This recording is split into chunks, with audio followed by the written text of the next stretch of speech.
আসসালামু আলাইকুম। আশা করি সকলেই ভালো আছেন। শাহেদস হরর স্টেশনে আপনাদের সকলকে স্বাগতম।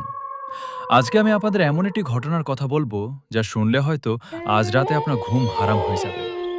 এটি কোনো কাল্পনিক গল্প নয়, বরং আমার নিজের বড় ভাই তপুর সাথে ঘটে যাওয়া একটি চরম সত্য ও ভয়াবহ ভৌতিক কাহিনী। এই ঘটনাটি আমি আমার আম্মুর কাছ থেকেই শুনেছি এবং এর পরবর্তী অংশ আমি নিজের চোখে দেখেছি। বাড়তি কথা না বাড়িয়ে চলুন মূল ঘটনায় যাওয়া যাক। ঘটনাটি তখন শুরু হয় যখন ভাইয়ার বয়স ছিল মাত্র ৩ বছর। সে সময় আমার আম্মু, ভাইয়া এবং পরিবারের সবাই মিলে সাতক্ষীরায় আমার মেজো ফুফুদের বাসায় বেড়াতে যান। ফুফুদের বাসাটা ছিল একদম গ্রামের ভেতর এবং বাড়িটা ছিল অনেক পুরনো, অনেকটা জমিদার বাড়ির মতো। আমরা তখন জানতাম না যে সেই পুরনো বাড়ির দেয়ালে দেয়ালে অভিশাপ লেগে আছে। পরে শুনেছিলাম ওই বাড়িতে অতীতে ২ জন মানুষ আত্মহত্যা করেছিলেন। তাদের অতৃপ্ত আত্মা হয়তো তখনও সেই বাড়ির আনাচে কানাচে ঘুরে বেড়াত। আমার ভাইয়া ছোটবেলা থেকে দেখতে শুনতে খুব সুন্দর ছিল। গায়ের রং ছিল একদম ধবধবে ফর্সা। যে দেখত তারই এক নজরে ভালো লেগে যেত, আর এই সৌন্দর্যই হয়তো তার জন্য কাল হয়ে দাঁড়িয়েছিল। একদিন সন্ধ্যার সময় পরিবারের সবাই মিলে ফুফুদের বাসার ছাদে গিয়েছিলেন। চারিদিক তখন আবছা অন্ধকারে ঢাকা। ঠিক সেই মুহূর্ত থেকেই সমস্যা সৃষ্টি হয়। আমরা পরে বুঝতে পারি ওই সন্ধ্যার পর থেকেই আম্মু এবং ভাইয়া ২ জনের ওপরই অশুভ দৃষ্টি পড়ে। রাত তখন ১০টা। ফুফুদের বাসায় সবাই রাতের খাবার খেয়ে ঘুমানোর প্রস্তুতি নিচ্ছেন। হঠাৎ দেখা গেল ৩ বছরের তপু অস্বাভাবিক আচরণ শুরু করেছে। সে চরম ভয় পেয়ে চিৎকার করছে। তার চোখগুলো কেমন যেন অচেনা লাগছে। বাসার সবাই প্রথমে ভেবেছিলেন হয়তো বাচ্চা মানুষ কোনো কারণে ভয় পেয়েছে, কিন্তু সময়ের সাথে সাথে তার আচরণ আরও ভয়ঙ্কর হতে থাকে।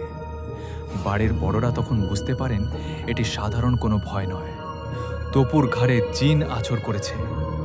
পরিস্থিতি বেগতিক দেখে সেই মুহূর্তেই সবাই সিদ্ধান্ত নেন সেই অভিশপ্ত বাসা ত্যাগ করার।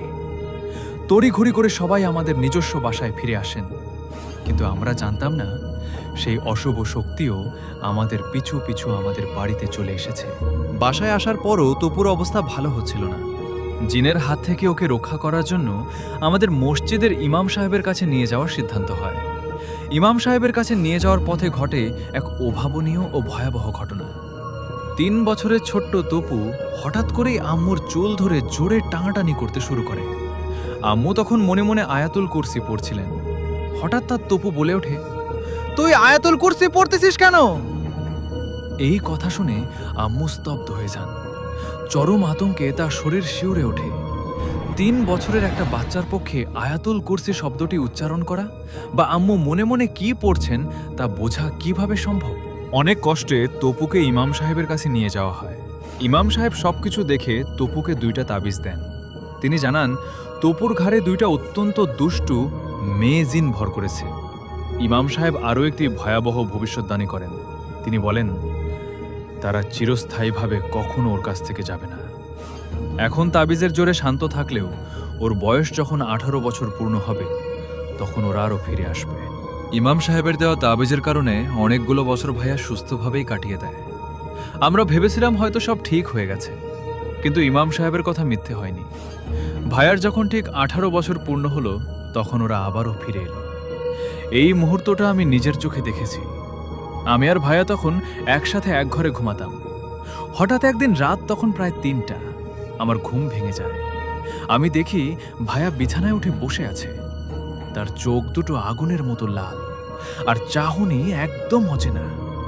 আমি তখনও জানতাম না যে ভাইয়ার সেই পুরনো সমস্যা আবার শুরু হয়েছে। আমি কিছু বোঝার আগেই ভাইয়া কোনো কারণ ছাড়াই আমাকে ভীষণ জোরে একটি থাপ্পড় মেরে দেয়। এরপর সে অস্বাভাবিক আচরণ শুরু করে, অদ্ভুত ভাষায় বিড়বিড় করতে থাকে। আমি চরম ভয় পেয়ে ঘর থেকে দৌড় দেই এবং আব্বু আম্মুকে গিয়ে সব বলি। বলা মাত্রই আম্মু বুঝতে পারেন সেই পুরনো অভিশাপ আবার ফিরে এসেছে। সেই খারাপ জিনগুলো আজও ভাইয়ার পিছু ছাড়েনি। পরবর্তীতে আবারও সেই ইমাম সাহেবকে খবর দেওয়া হয়। তিনি সবকিছু শুনে জানান এগুলো অনেক শক্তিশালী এবং বদ জিন। এদের পুরোপুরি মুক্ত করা একবারেই অসম্ভব। হুজুর ভাইয়াকে আবারও তাবিজ দেন এবং কঠোরভাবে নির্দেশ দেন যে সব সময় যেন ভাইয়ার বালিশের নিচে সেই তাবিজ রাখা হয়। হয়। আজ আমার বড় ভাইয়ের বয়স ২৬ বছর। দীর্ঘ এই সময়েও সে সেই খারাপ জিনদের হাত থেকে পুরোপুরি মুক্ত হতে পারেনি। এখনো মাঝে মাঝে ওরা ফিরে আসে। ভাইয়া অস্বাভাবিক হয়ে ওঠে। এক অজানা আতঙ্ক সবসময় আমাদের পরিবারকে তাড়িয়ে বেড়ায়। এই ছিল আমার বড় ভাইয়ের সাথে ঘটে যাওয়া সেই হাড় হিম করা সত্য ঘটনা। জানি না এই অশুভ শক্তির হাত থেকে সে কোনোদিন পুরোপুরি মুক্তি পাবে কিনা। আজকের মতো এখানেই বিদায় নিচ্ছি। শাহেদস হরর স্টেশনের সাথেই থাকুন। আপনাদের সাথেও যদি এমন কোনো সত্য ভৌতিক ঘটনা ঘটে থাকে তবে আমাদের জানাতে পারেন। আল্লাহ হাফেজ।